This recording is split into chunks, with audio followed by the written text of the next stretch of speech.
ವರ್ಷಗಳಿಂದ 2A ಮೀಸಲಾತಿಗಾಗಿ ಹೋರಾಟ ನಡೆಸುತ್ತಿರುವ ವೀರಶೈವ ಲಿಂಗಾಯತ ಪಂಚಮಸಾಲಿ ಸಮುದಾಯ ಈಗ ಮತ್ತೊಂದು ದೊಡ್ಡ ಹೋರಾಟಕ್ಕೆ ಸಜ್ಜಾಗಿದೆ. ಈ ಬಗ್ಗೆ ಮುಂಡಂಗೋಡದಲ್ಲಿ ಸುದ್ದಿಗೋಷ್ಠಿ ನಡೆಸಿದ ಕೂಡಲ ಸಂಗಮದ ಜಯ ಮೃತ್ಯುಂಜಯ ಸ್ವಾಮೀಜಿ ಅವರು ನಮ್ಮ ವಿದ್ಯಾರ್ಥಿಗಳಿಗೆ ಸ್ಪರ್ಧಾತ್ಮಕ ಪರೀಕ್ಷೆ ಹಾಗೂ ಉದ್ಯೋಗದಲ್ಲಿ ನ್ಯಾಯಯುತ ಅವಕಾಶ ಸಿಗಬೇಕೆಂದರೆ 2A ಮೀಸಲಾತಿ ಅನಿವಾರ್ಯ ಎಂದು ಸ್ಪಷ್ಟಪಡಿಸಿದ್ದಾರೆ. ಈ ಹೋರಾಟದ ಮುಂದಿನ ಹಂತದ ರೂಪರೇಷೆಗಳನ್ನು ಸಿದ್ಧಪಡಿಸಲು ಮತ್ತು ಸಮಾಜವನ್ನು ಒಗ್ಗೂಡಿಸಲು ಜೂನ್ 14ರ ರವಿವಾರದಂದು ಉಳವಿಯಲ್ಲಿ ಮೀಸಲಾತಿ ಸಂಕಲ್ಪ ಕಾರ್ಯಕ್ರಮ ಹಮ್ಮಿಕೊಳ್ಳಲಾಗಿದೆ. ಈ ಸಭೆಗೆ ಸಮುದಾಯದ ಜನರನ್ನು ಸಂಘಟಿಸುವ ಮೂಲಕ ಸರ್ಕಾರಕ್ಕೆ ಜನಾಭಿಪ್ರಾಯವನ್ನು ತಲುಪಿಸಲಾಗುವುದು ಎಂದು ಸ್ವಾಮೀಜಿಯವರು ತಿಳಿಸಿದ್ದಾರೆ. ಈ ಪತ್ರಿಕಾಗೋಷ್ಠಿಯಲ್ಲಿ VS ಪಾಟೀಲ್ ಸೇರಿದಂತೆ ಸಮಾಜದ ಅನೇಕ ಮುಖಂಡರು ಭಾಗವಹಿಸಿದ್ದು ಹೋರಾಟವನ್ನು ತೀವ್ರಗೊಳಿಸುವ ಸುಳಿವು ನೀಡಿದ್ದಾರೆ.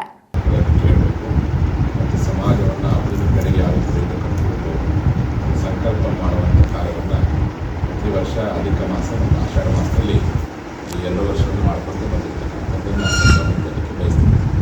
ಉಳುವೆ ಅನ್ನುವಂಥ ಕ್ಷೇತ್ರ ಅದು ಕರ್ನಾಟಕದ ಕಾಶ್ಮೀರ, ಅದು ನಮ್ಮ ಧರ್ಮ ಉಳಿದಿರ್ತಕ್ಕಂಥ ಪವಿತ್ರ ಪ್ರದೇಶ.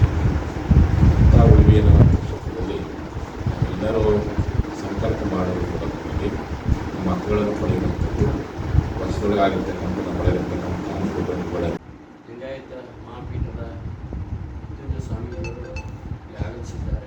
ಅವರ ಪಾದಾರವಿಂದಗಳಿಗೆ ನಮಸ್ಕರಿಸ್ತಾ ಇದ್ದೀವಿ. ಹಾಗೆ ನಮ್ಮ ಇವತ್ತಿನ ಕಾರ್ಯಕ್ರಮಕ್ಕೆ ನಮ್ಮ ಸಮಾಜದ ಅಧ್ಯಕ್ಷರಾದ ಮಾಜಿ ಶಾಸಕರಾದ VS ಪಾಟೀಲ್ ಅವರು ಆಗಮಿಸಿದ್ದಾರೆ.